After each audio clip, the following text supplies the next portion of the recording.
We hope. Hey everyone! Thank you for taking the time to join in. Hey everyone!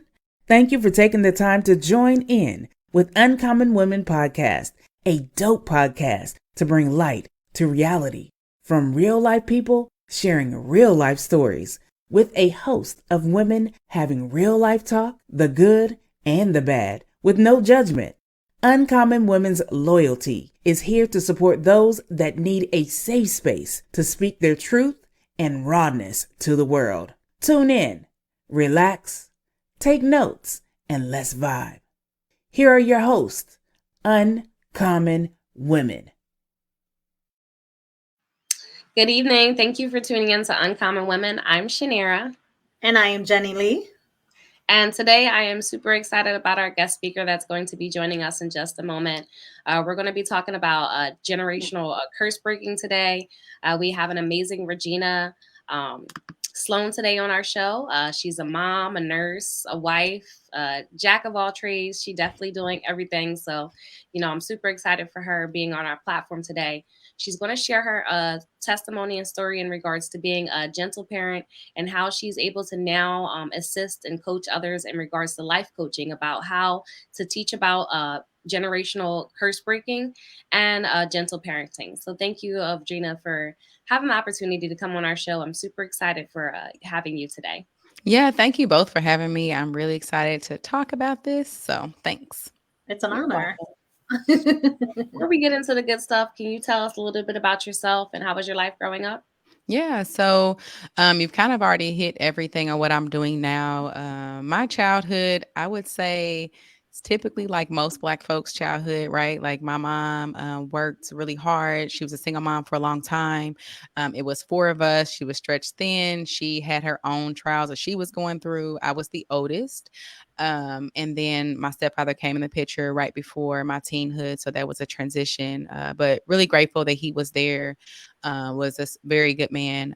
So with that being said, I look at my childhood as my mother did the best she could. My stepfather did as well. Lots of happy times. We have a big family. So I remember a lot of us kind of spending time together. I mean, now we have like 50 something with my grandmother and like all her kids and their kids. Wow, that's a big family. Yeah. So my grandmother had 5 kids and then it kind of trickled down. And she's blessed to still be here to see her great grandchildren. So that's exciting because of, I think just like a woman now, I'd say if you asked me 10 years ago, I probably would have had probably more negativity to say about my childhood. But I feel like as women, as we get older, and especially when we are working to, strengthen the bond with our moms and with, other women and people in our family, you can kind of move out of victimhood and into kind of seeing, the situation from their story and their experience. Yeah. And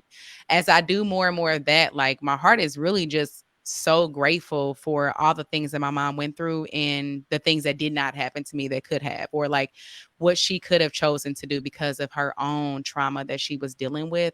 So the older I get, the more in awe I am of what she was able to do.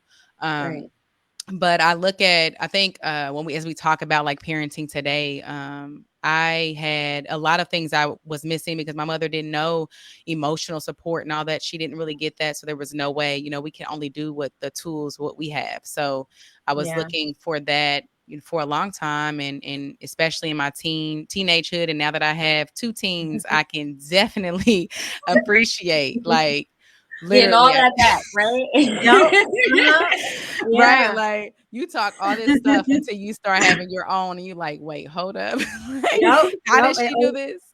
It always goes that way, always. Yeah, like she was on vacation with us last week, and like she helped me so much to just like center myself, and because these teens be teening. So yes, seriously, I can only imagine what she was going through. And I was the oldest. So, like we're literally the test child. And she, there was power struggles. There's all kinds of things. And I've always been just real bullheaded, and I'm going to do what I'm going to do, and all of that. So I found myself, in my mind thinking I was going to get what I wanted, looking for love in all the different places. And I met my son's father. I was 15 when I was pregnant with my son. And contrary to most people, most teen pregnancies are accidents. Mine was not. It was on purpose. In my mind, this is what I wanted. This is what I needed. I was going to have my own family, and of course, it didn't go that the way that I thought it would. But that's how I ended up pregnant at 15. I had him at 16, and that was my childhood. Mm. So what can you speak on some difficult obstacles you faced as being a teen mom? Hmm. Yeah. So for me, when we had that conversation, my partner and I at that time, I didn't think of course, I was thinking with my 15-year-old brain. So it wasn't Right. even Yeah. really common Mhm. sense anyway. But I thought it would be one way. And I didn't really think about the responsibility of having an entire human being and it being my responsibility. I just thought all the fun things and, the cute baby and we'll have a cute family and those kinds of things. So Yeah. when I experienced a lot of loneliness being a teen mom in my pregnancy Mm, because of course my partner was mm, also a teen. And so okay. um I think a lot about that experience of being in high school, being the only one pregnant. Obviously, it's obvious, right? And going through things like being passed by my partner, and like he didn't know me, like the things we do, right? When we're young, he had no Yeah. idea. But of Mhm. course, that was a traumatic experience because I wasn't expecting that. Um, had him and then again like, oh, this is a whole child, I'm going to be up all night, there's all the things that it goes with People having a don't talk newborn. about being a parent as Nope. a teen. That's Nope. right. No. So, No, they talking don't. about being 16 and not being able to, and my mom was a type, I know there's many different types of moms, when your child has a child young, but my mom was a type, she was there for me the entire time as far as if I needed a sitter, if I, was going to go work and things like that. But she definitely wasn't the mom that was going to be babysitting for me to run the streets, to be out doing what 16-year-olds Mm, want to do. Right. So yeah. I missed a lot of that. I basically the rest of my high school years were going to school all day, going to work after that. He was at a daycare like 2 minutes from my school, so I'll pick him up, go home, feed him, chill a little bit, and then head to work. And that was, my life for the most part. Had a little fun here and there, but the obstacles were that I just didn't experience teenagehood. I didn't. I guess I could have. I didn't have some people have the mind state of, at 15, 16, you can understand being like, oh, I'm out of here, and Yeah. mom picking up the slack. And I think she would Right. have had I had that personality. But I think when I was pregnant and I know she was disappointed, we had that conversation. Well, what are you going to do now? And I'm like, I'm going to finish high school and I'm going to take care of my baby. And it was more of like, proving a point, and just Yeah. ensuring. But that meant that I missed a lot of, what most teens experience, and even college as well. Okay.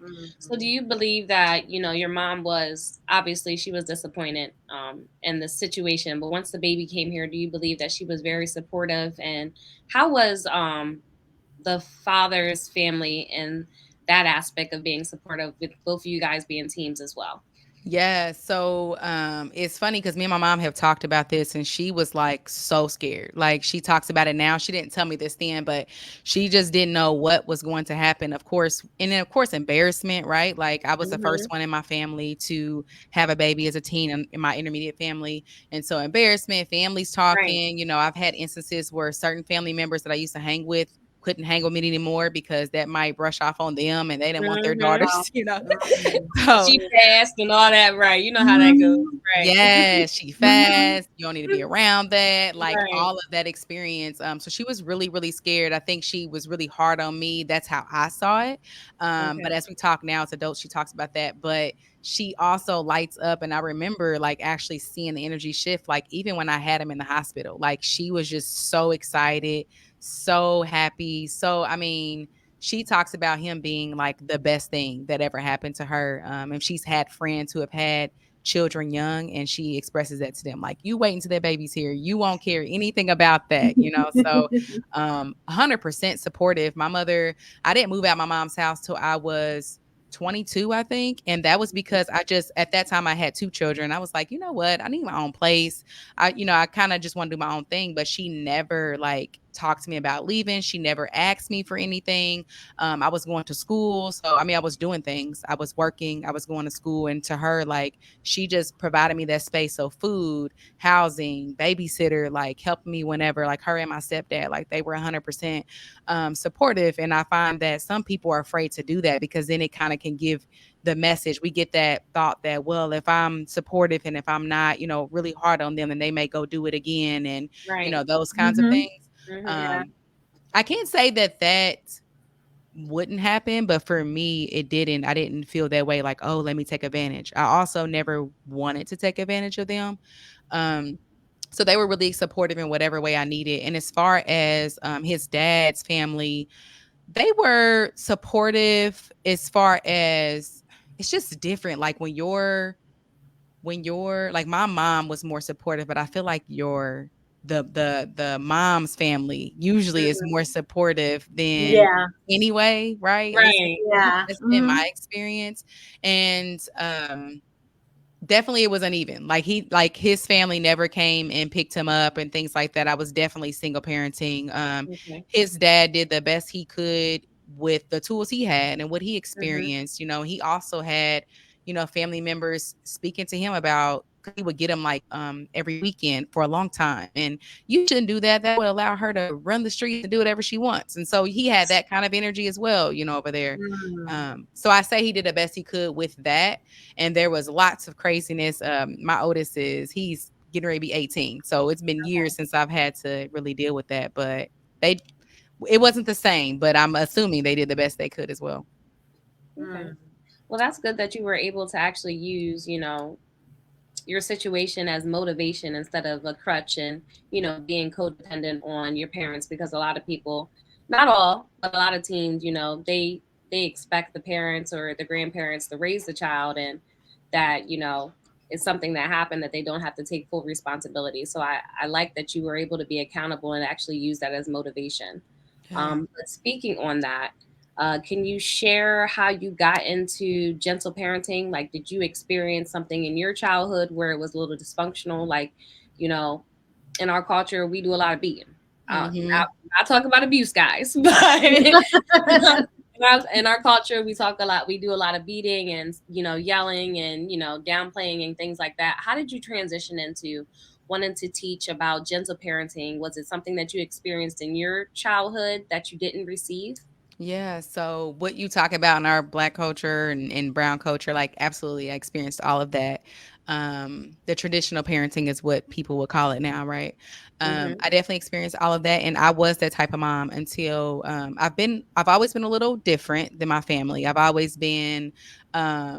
Some might say, "Oh, she's whitewashed," or like she lets them get away, whatever, or things like that. So I've not always been the same, but I did with my kids use punishment, shame, blame, all of that Hmm. until I think my oldest he was getting into preteen years, 12, 13 maybe, where I started to feel like, man, this relationship just isn't what I thought it was going to be.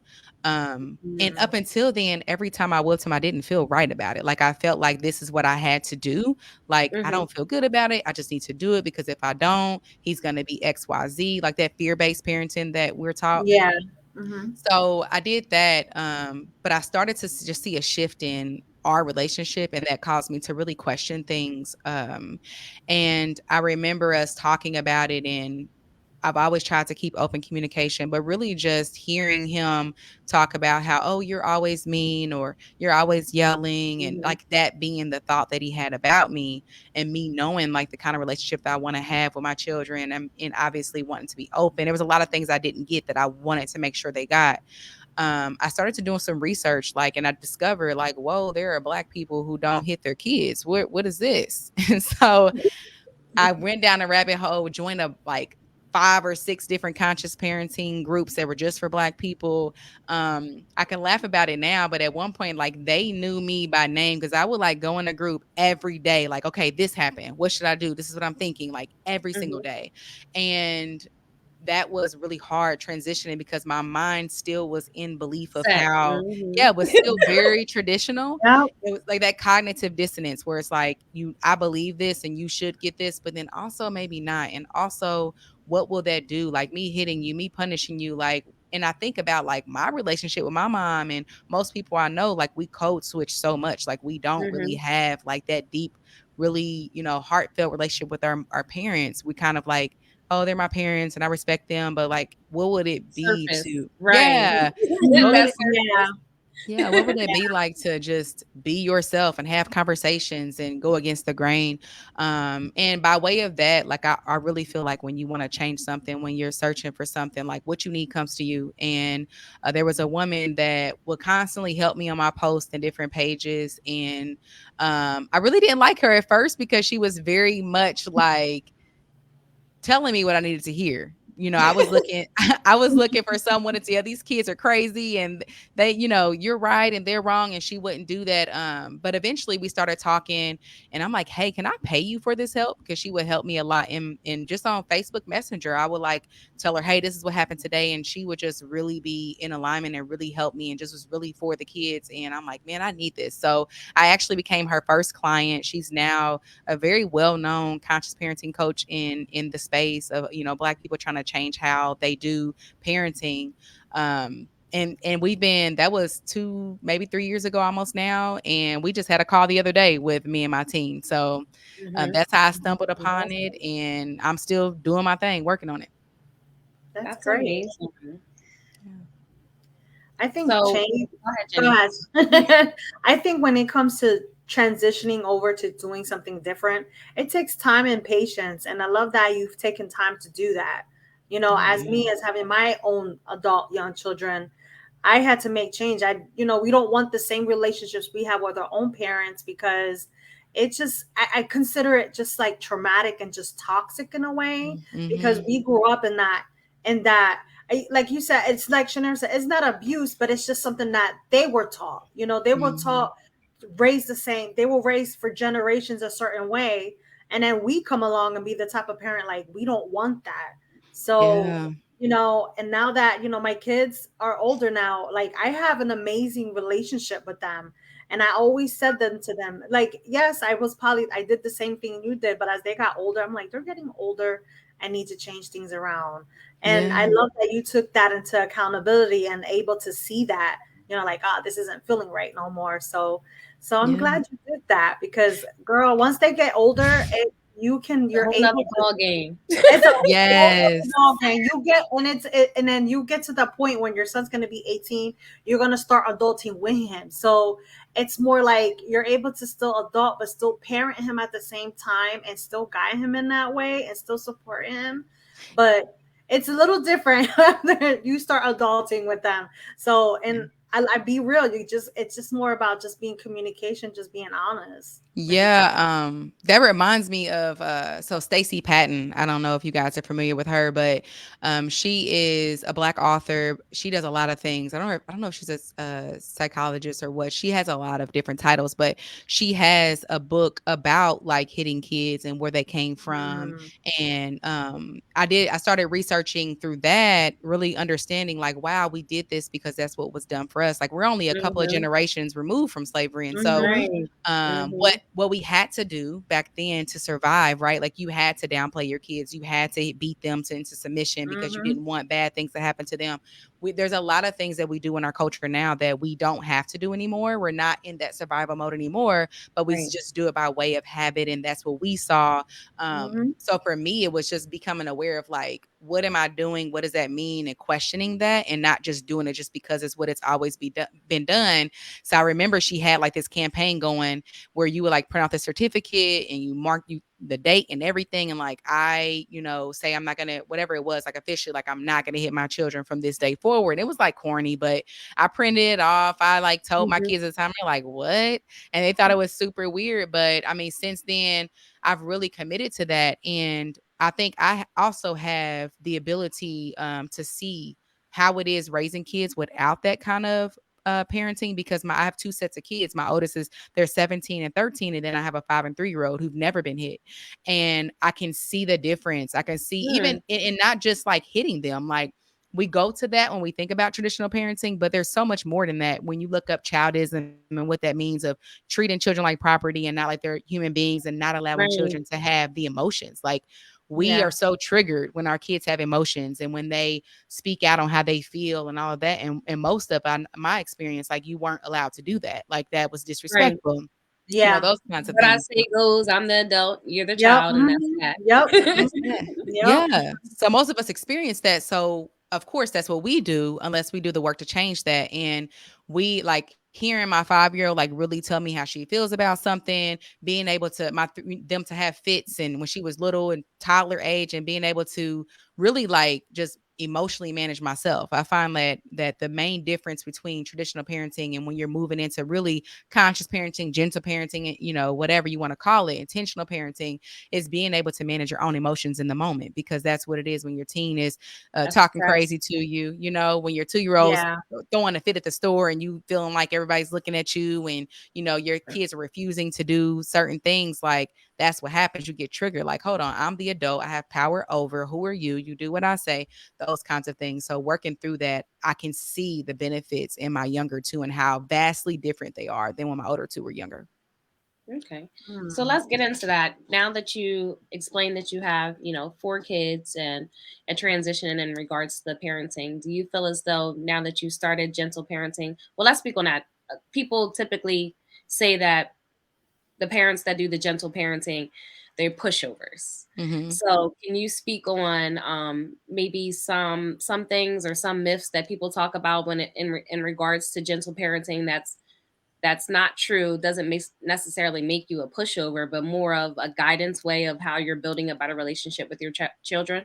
Yeah. So I'll first say that there is a definite aspect of that where parents do become pushovers, and that's more of your passive parenting. Because like, for example, when I moved from hitting my kids, having full control over them, making sure they do what I say, those kinds of things. And I say, well, I'm not going to use those tools anymore. If you've not done the work, if you have no idea what this looks like, you have nobody in your circle doing this, you don't know what to do. So Right. oftentimes we go to the opposite end where we don't do anything, where we just allow it to be. And I found myself in that space here and there because I don't want to hit them. I don't want to yell. I don't want to do the things that I know I can do, but I don't have any other tools. And so that's where me getting the help that I needed helped me to see, like, okay, well, what is it when they say something I don't like? Like, okay, if I'm not hitting them, then what do I do? If I'm not, so that's a very real thing. And it does happen and people aren't careful. But if you are conscious parenting, gentle parenting, if you're following this, it doesn't, the myth around it that means you're a pushover is very much just people's fears of what happened. Like, what will happen if I don't have this control over this child? Right. What would they do? What would they grow up to be? Like, all these things is again really surfaced and fear based. But when you move into this parenting, you really have to kind of just flip everything on its head of what you believe about kids. One being that they have to be hit in order to learn to be respectful, that you have Right. to do something to them in order for them to be respectable. Whereas like human beings are, when you see a baby and they grow up, like, we're naturally kind, loving people. We have emotions, we have things. Of course, we're not perfect. We hurt people, we say the wrong thing, those kinds of things. But you don't have to be hit in order to be respectful and kind. That behavior just needs to be modeled for you. And really contrary to what people believe, it's so funny because like my 5-year-old, I can say to her, or my 3-year-old, who every now and again she'll try to hit or something like that because that's the stage she's in. I can say to her and say, hey, we don't hit, that hurts. Whereas my older two, when I said that, there was full on confusion because, wait, you hit me, so what do you mean I don't hit? Like, you hit me, so I'm hitting. So they're like modeling that behavior in that space. So it's all about modeling the behavior that we want, and that's what they'll Mhm. see. Also, the other myth about that is that there's no boundaries. And I think that, for example, if I'm talking to my teens, that comes up a lot because teens are, like we said, they are different. And when they Yeah. don't fear Different, you, different. when they don't fear you, they're even more different. They even, Right. you know what I mean? Like, they even more like get disrespectful. Like, that happens. Like, our thought that, oh, okay, I'm going to conscious parent and they're going to be good kids or, do the right thing. Like, no, it's not about that. It's not about treating your children a certain way in order for them to be a certain way. It's you being you and modeling the behavior that you want them to have, and Right. understanding that they don't have developed brains. Their brain, they have impulse control issues, like all the things. So this comes back to us knowing the science. Like a lot of us are raising kids, myself included, and don't know anything about brain development at 3, 4, 5. Like I was just raising kids and not even thinking about that. Kids falling out in the store at 3 and 4. But if you know, oh, until 4 or 5, they don't even use the logical side of their brain. They only have their emotions. So of course they're falling out because they can't get this and that. If we understood those main things, then we would see things as more normal than not. So the myths about being pushovers and all of that, that is a thing. It doesn't have to be your thing if you decide to really treat your children as human beings. It just really, you like, what does that mean for you? So for me, my daughter, if I can get, first of all, let's talk about like how we are. Like I will get irritated about my daughter, but she's really just a split image of me because I could be witty, I can snap, I can, you know what I mean? And like she just gives me my energy back, and I don't like that. So let's just say, like, I mean, that's really what happens. It's really what happens. So for me, like if she's saying something I don't like, okay, we're gonna leave this conversation here, girl, because you ain't gonna talk to me like that. And because we can't argue with one person. You're gonna argue with yourself. So I have my boundaries. They don't speak to me a certain way. If they choose, they can choose to, but I can choose to not participate in that. So in those kinds of ways, even with smaller children, like my no is my no, and I'm sticking with that, and they can have their fits, and that's totally fine. So I think that it just boils down to people not understanding, because most people who say that, they're still traditional parents. So they see things in that lens, right? That kids need to be hit in order to act right, in order to be respectful. They need to be controlled, right? So if you're looking at it from that lens, then of course, when I tell you that, no, I have conversations with my kids. Yeah, they do get disrespectful because they're kids, and I handle that when it happens. You don't understand that, so. You brought up a good point. I do have a question from the audience, and I do not want to butcher her name, so I'm just going to ask the question. Yeah. She says, "Were you and your husband on the same page with transitioning to conscious parenting?" No, and no. That's a no. Man, that's a no. And so when I first decided, he thought I was crazy, and he's like, well, you can do that, but I ain't doing that. Yeah, that's fine for you. And everybody has their own healing journey. So even now, he understands it more than he did years ago. He gets it, and he gets it by way of seeing what happens. Because when I decide to transition my relationship with my kids, and he starts to see like, whoa, like they're coming to you and talking to you about these things. They're open about it. They're this and that, and they're scared to come to you, or they're scared to, share something with you. Like that shows, because like he wants their relationship too. And my conscious parenting coach, who I was working with when we first started transitioning, there's one thing she said to me that I have really seen as true, is that when you really transition to this, you don't just transition to the kids, you have to transition to being conscious to other people. So it's like me having that energy with him and understanding that he had the same experiences I've had. He's got the same traumas that he hasn't addressed, right? He gets triggered just like I do. So it's been really difficult. It's probably been one of the most difficult things, because when you are deciding to parent your kids differently, especially with someone that when y'all got together, that wasn't the agreement. Right. And so then you're kind of the only person in the house, like deciding to do things this way. You kind of feel alone, and you want to be right. You want to like know you're doing it right. And they're not going to tell you you're doing it right, because they don't think you're doing it right. So it's really like building the confidence in myself and taking it back to like, why did I want to do this anyway? And then what are my fears? Like, that's really what it is. Like when we decide, well, that's just too much. We're just fearful of like what may happen if we treat children just like with equity, just how we are. So with him, it has definitely been a rough road. However, when you're with someone and they really love their children and they really want what's best for them, I've had to really emotionally regulate myself, like when there's threats being made or something, and he hasn't done it, right? But it's like that's just his natural reaction. And having those conversations later, right? Because if we haven't dealt with our own emotional traumas and we're triggered in a moment, we act just like kids. Like we click, we say things, right? And Yep. later we can have that conversation like, man, when you said that earlier, what was coming up for you? Did it serve you? Like, and just with full, transparency, consciously dealing with him and by modeling and leading the way. So it's definitely not on one accord. And I know a lot of women who also, I feel like it's usually that, like the husband's like, no way. No, I we am going. Yep. these kids are not about to be tyrannies in my house. Right. Yep. Mhm. And it's just about for me in my house, like having patience. And really when I was coached on that with her several times, I saw that, wow, this is interesting. I want to consciously parent my children, but I'm being a straight B towards him. I'm not Mhm. conscious at all towards him. I'm like, you don't, this is better and you should do that. You know what I mean? I'm not, the energy just switches, and it's like, well, what does that mean? Like when you consciously parent, you just consciously being with everyone, and just, it really is just treating people as human beings and meeting them where they are. So I've had to do my own work on that. Okay. Mm. Mm. So let's get into a little bit on that topic. Can you give us some examples to maybe help, people that may want to transition? We don't want to give all the nuggets because that's what they got to come to you for. But Oh, you give us a little bit of examples in regards to some things that you've learned or taught differently with your children when it comes to traditional versus gentle parenting.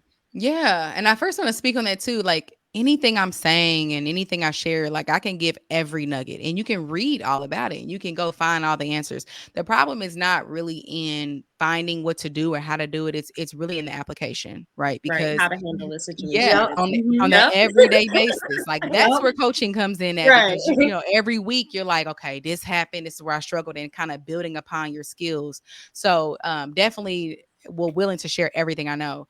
And some people it may help them to really do the thing in transition. So you asked for examples on how I have transitioned. Hmm. Or maybe just some gentle parent transitions. Like, I have a teenager, and like you said, teens be teening for real. So Yep. Mhm. he be testing my gangster. I Yep. be trying to Test be it. gentle Ooh. parenting. Ooh. Sometimes Yes. I yell and say what I got to say, but then I'll come back and I'll apologize and I'll be like, Mhm. okay, well, this is what we need to talk about, and we'll Yes. we'll speak on the situation, and it gives him, a safe space to have a conversation. But can you give us examples of something that you may do in your household versus Hmm. gentle parenting? Yeah, I think you brought up one really, like, I think if we could do nothing else that most parents struggle with is apologizing. Because in order to apologize, you first have to be aware that you're wrong, that you did the wrong thing. Um, Mm. I talk to a lot of moms that are like, yeah, that's a little tough one for me. And it's really about what we make it mean when we apologize, because have been conditioned, that you can't be wrong if you're the parent. If you're wrong, then you're not doing it right. So when you come at it from an aspect of, listen, we're doing this life together and I'm going to be wrong. Like I'm not even trying to be right all the time. I'm letting you Right. know, like I'm going to make mistakes. That's just who I am. You're going to make mistakes. And it kind of takes it off the table, where as you create a safe space. It's another Right. thing, like creating a safe space for them to just be, and then they give you that grace. Like kids are just so forgiving. I mean, I can just go on and on about examples of how my kids have, excuse me, forgiven me over all the years, and they will continue to do so, because I will never be perfect. I'm going to make mistakes. So I think Right. having the awareness of like what's going on around you. Some of the deeper and more harder things to do is in the moment when you're triggered, to really stop, the pause. Like they talk about a lot of that in conscious parenting, where when you're triggered, when you want to yell, when you want to scream, when you want to hit, like that's how you know that you're triggered, your emotions are off Yeah. balance. Pausing is one of the best things that you can do, because when we learn to process emotions and feel those in our body, they go away with time. And there's a lot of things. Some people pause, some people walk away, some people go wash their hands, drink some water. Like that really does work in helping you to kind of center yourself back to where you are. And I like to think of one question that was posed to me that I like to think of is, how 10 minutes from now, how will I want to have said I reacted? How will Mm. I want to have said I Mm. responded? And when you think of it like that, you can kind of take yourself, out of the moment with them. Um, Apart from that, I think having conversations is something that we don't really do a lot in our culture, Right. especially as they get Yeah. older. Like Hmm. just general conversation. Like, hey, that came up for you. What were you thinking about that? Apologizing, like I said. I just had this instant with my daughter too. So she's been having some trouble, this social media is a hard thing, and we're the first generation raising A kids new that have wave, it, right? right? Hmm. So we Yep. don't know what we're doing. None of us do. We Yeah. don't know what's right. Give them social media, let them get on. They'll be fine. Take it all. Never let them get it. Like you just Right. find the research everywhere. So we're just doing the best we can. And as we're navigating that with my 13-year-old, there's been things that come up, and I'm like, okay, well, we need to take the phone because it's not safe. And then it's like, well, that's kind of punishment. So a lot of things like me, I'm trying to navigate as well. But because of that, like there's been a lot of attitudes, a lot of things happening in the house, and I had to have that's why I had the call with our coach, just like helping me to work through that. And it's powerful when someone else can just hold space and she's allowed to say what she wants. You can say what you want. And what I learned from that I've tried since then, that she's told me over and over, that really does work with teens, is this space of like jokingly bringing it up. So like my daughter, as I said, she can be a little snippy. I'm like, the other day, I'm like, hey, can you close the refrigerator? Because that's a huge pet peeve of mine. Like, you cooking, whole refrigerator open. What's happening? Can you please close the refrigerator? Well, you close it. And in that moment, like, hold up, who are you talking to? Like, you sure in the hell ain't talking to me. You know what I mean? Like, I can just go Right. there. But really, it's funny because every time those kinds of things happen, and I'm like, ooh, you a little sippy today. You all right? You need a hug? You need and just like No, joke. And no, like, listen. it just brings that energy down. And another really powerful thing, especially with teens, I know there's a lot of things on how to teach a 2 and 3 year old and all that, but like these teens is just really, really hard. And I feel like we can't have enough resources, is allowing them to be wrong. And what I mean by that, and I've done it time and time again after I have learned it, and it really works, and I'm able to do this, is when they do something wrong and you don't match that energy, you model the behavior that you want them to have, because you're remembering that they don't have a fully developed brain. Science actually Right. shows that, especially when they're emotionally irregulated, their brains are just like 2 and 3 year olds. So they have tantrums. It just looks a little different. And so when you can think of that and remember that in the moment, you can model the behavior, because that's our job as parents. Like, we want them to be respectful. We want them to be able to say how they feel in a respectful way, all these things, but they don't learn none of that unless they see it on a regular Right. basis. So reminding ourselves that we model the behavior. So I've had this happen time and time again, where they may snap at me or they may come at me a certain way. And when I take the higher road, okay, I may say, hey, that's how you're talking to me right now. It's not cool. I don't appreciate it, something like that. Or I understand that you can't chill right now. So I'm going to model the behavior for you, but they know that I don't like it. Remember, there's no passive parenting going on here, permissive parenting going on. And so when I do that, they only can focus on what they did, versus if I'm like, who you talking to? You're not talking to me. And I'm, giving that energy back. Now they're focused on me being wrong. Right. Now their defenses are up. But I've seen it time and time again when I'm just like chill. Like the other day, example, my son, I came into his room. He was on the floor with my daughter, and he didn't hear me come in. And he's like, why are you sneaking in my room? I'm like, boy, I'm not sneaking in your room. I walked in here. You just happen to not hear me. And he's like, see, that you are so annoying. That's why nobody wants you around. And that hurt my feelings. It really did. I'm like, Mm. okay, that hurt. I don't know what's wrong with you, but that wasn't called for. And I, let it be. I walked out because I knew that anything after that was probably not going to be efficient.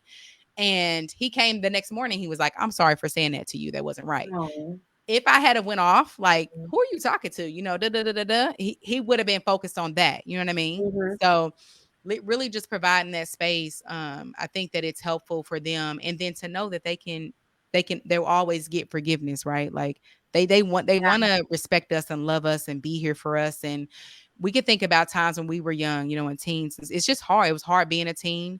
It's hard raising teens. And I really urge everybody, like, for me, I don't have an inner circle in my family. Like, I'm the only one in my family really doing this work. So I had to create my village. I had to create people that didn't think it was crazy that I'm having a conversation with my child and not hitting them. Mm. I love that. Yeah. Mhm. And I think it is important, like you said, to have these conversations. We, that's how you get close. That's how you get bonded. You have that relationship, like I had said a little bit earlier. especially as they get older. And that's what you want. You want to be Yeah. bonded with your kids for life, and be able Yeah. to like, hey mom, he's getting married, and be able to like, mom, I'm about to get married. Can you give me this advice, because you're a woman, stuff like that. And I think that's important. Yeah. And most of our kids don't, we don't do that. Yeah. I couldn't go to my mom for advice, because she wasn't the greatest person to go to for any type of, advice when it comes to men, so, you know, thankful that, I can, have that with my daughter where she can come to me for any type of advice and be like, I can guide her along the way, and at Yeah. least Just we're having able that. to, mm-hmm. Go ahead. I'm sorry. No, it's okay. At least we can do that, Yeah. and we can keep passing that on. I think it's so important to what you're talking about is like really having that safety net and that safe space for them to come Mm-hmm. to, because Yeah. how many of us, like my mom didn't even really, the words didn't come out or anything of me having sex until she Mm-hmm. found out I was pregnant, you know? Like Mm-hmm. how many of our kids they're experiencing even more than what we did with social Right. media and all Our that. So experience. Yeah. Right. yeah. Mm-hmm. So if you don't create the safe space from the time they're young and whenever, even if your kid is 15 now and you've been doing it a certain way and you're like, hey, I want to change, like you could literally decide right now that things are going to be different. Because I remember actually when he was, like I said, he was about 13, almost 13, 12 or 13. I really was like, man, I've messed up all this time. Like, what's the point? And I remember a Mm-hmm. friend like saying, girl, first of all, he's going to be with you till he's 17, 18 anyway, right? Or even beyond. And then you have the Mm-hmm. whole, he doesn't stop being your child. It just navigates into something Right. else. And Yep. the other piece is my older two get to see how you should treat children when they watch Right. Mm-hmm. my younger kids being raised a different way. And we have those conversations like, yeah, I did not do this with y'all. And here's why. Like we have those open conversations about like what it was like Mm-hmm. when they were young. Why is it like that for them? And they're going to be amazing parents, uncles, whatever, because of it, because they see that. Yep. So, creating that safe space, you want your child to be like, hey, listen, this is what's going on with my friend. This is what's going on at school. And I had to really push past that because I wasn't the type that really wanted heavy conversation. Like I'm just want to be alone Mm-hmm. and do my thing. And my daughter is a talker and like, mom, guess what happened at school today? And we're just going on and on and on. And like to me, it didn't matter. But to her, that was like super Our big and part. super Mm-hmm. huge. Yeah, it Yep. was like a big deal to her. And so even those small instances, like you think it doesn't matter, but it does. So that when Mm-hmm. something big happens, they can be honest and they can come to you and let you know. Or if they're thinking about having sex, like that's a whole nother podcast. Like my son is Right. 17. He has sex. We talk about it. He goes over his girlfriend's house. Like we have a full open conversation. If something doesn't sit right with me, I talk about it. And the other Yep. part you have to expect when you're raising conscious kids is they're going to be conscious with you. So when you're talking Mm-hmm. about something that They don't gonna make see sense, everything. So I learned that. Yep. I'm like, oh, I Yep. wasn't ready for Yep. that. Well, yes, I don't ever think we as parents are ever ready for things with the things that our kids tell us, or they want us to what behave. Right. We never be ready.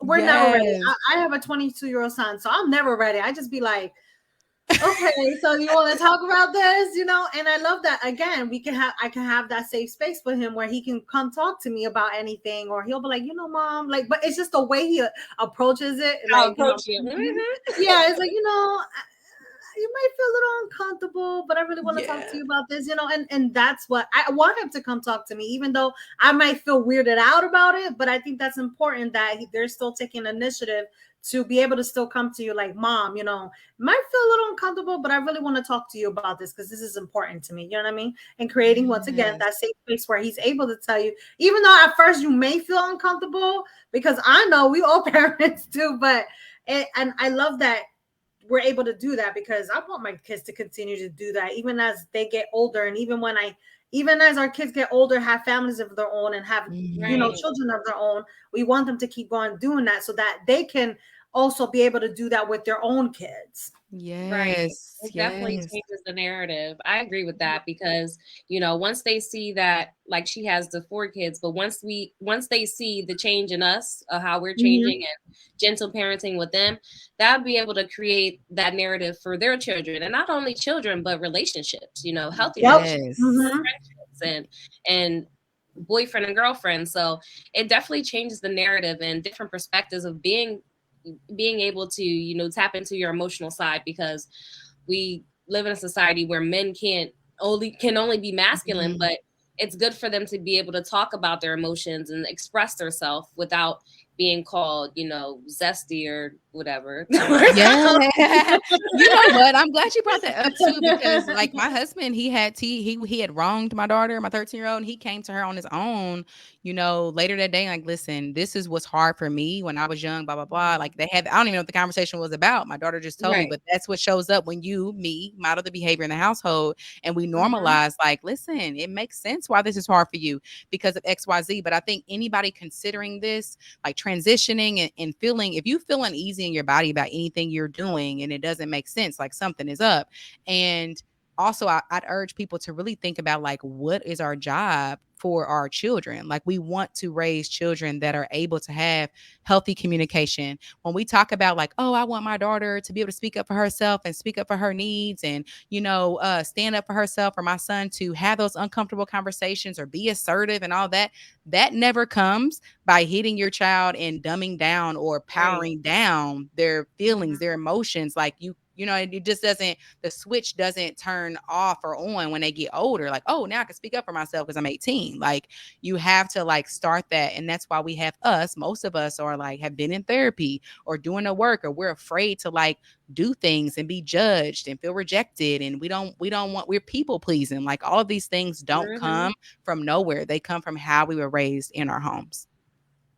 Mm. Mm. Yeah. Mm. You brought up a good point on how you were raised in your home.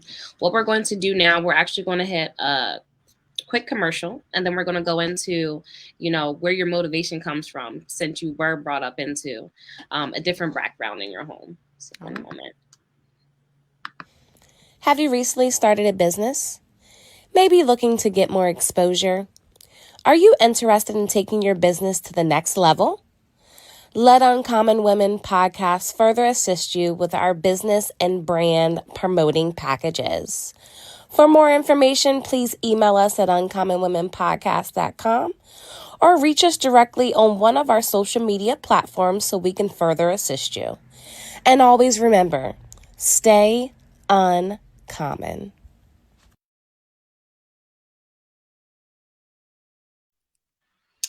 Thank you so much, Regina. So let's go into that. Where does your motivation come from? Where did that actually come from when you wanted to transition to gentle parenting versus the traditional one? It came from me just really being intentional with the kind of relationship I wanted to have with my kids, and thinking longevity wise. Like I have a lot of years with these kids, and then when they're out on their own, I have even more years. And then really just putting two and two together with the things that I struggle with, and kind of tracing that back to childhood. So I think that we have, especially as women, we have such powerful places in our children's lives because we get to help them create that inner voice. I would love for my kids to do what they love in life and not what, other people think they should do. I would love Right. for them to be able to have difficult conversations, and I would love for them to be hurt or angry, upset, no more than, I would love for them to know more than the two or three emotions that we all know, right? And all of these things, and just really be happy, healthy human beings. And I just don't. When I was doing the work and I was looking at what was happening in my household with my, at that time, two children, I didn't see that happening. I saw them being easily controlled. I saw them um, operating out of fear on so many different levels. I saw them not knowing what their voice was because it had been shut down for so many years. And I just think of them as adults, and that not serving them. So I guess taking my responsibility really seriously, in the kind of human beings they turn out to be. Okay. I love that. Hmm. So, with you being a life coach and also being a mom and being having your own podcast, can you speak on your business and what you are doing now for the community? Yeah. So my podcast is Moms Who Achieve, and I started it really to give nuggets like this on personal development, whether it be parenting, business, us understanding how our brains work, and why we operate in fear, and what it means to move past and be able to sit through negative emotions, and how they can show up in all different facets, and how many of us are not really pushing ourselves past the limit for fear of a lot of different things. So I speak about that on the podcast, and I wanted to do that for the community because not everyone is in a space financially, mentally, emotionally to hire a life coach. And so that's the way that I provide that. In my life coaching business, I work with women specifically and on all the things. We have so many things as moms. We are parenting. We are trying to build business. We are trying to work and not be burnt out. We're trying to, be able to leave work at work. I have been a nurse for 10 years. So I see all the time, like the burnout and the overwhelm and people just helping people to really realize that our thoughts are what cause a lot of our results or what cause our results, and helping them to really be able to identify, like, what are your thoughts? Why do you have the results you have now? What do you want? And really seeing past what they think is possible. Over the years, especially as adults and moms, especially, we can put ourselves aside, but I see the power in all women that I talk to. And so when I'm working with my clients, it's all about, what's possible for them and helping them to overcome that. Those negative emotions that come up in our brain is wired to be a certain way. And if we don't know that, then we're unable to push past that. So. That is so good. I love it. Thank you. So, Jenna, do we have any more comments or from the viewer? Nope, we already answered the questions, so we're good to go. Okay. Thank you again, Regina. It's been such a great honor in having you come on our platform and speaking on, being the first generational breaker in your family and how you're able to advise women and men, on gentle parenting. And we have one question we ask all our guest speakers. What makes you uncommon?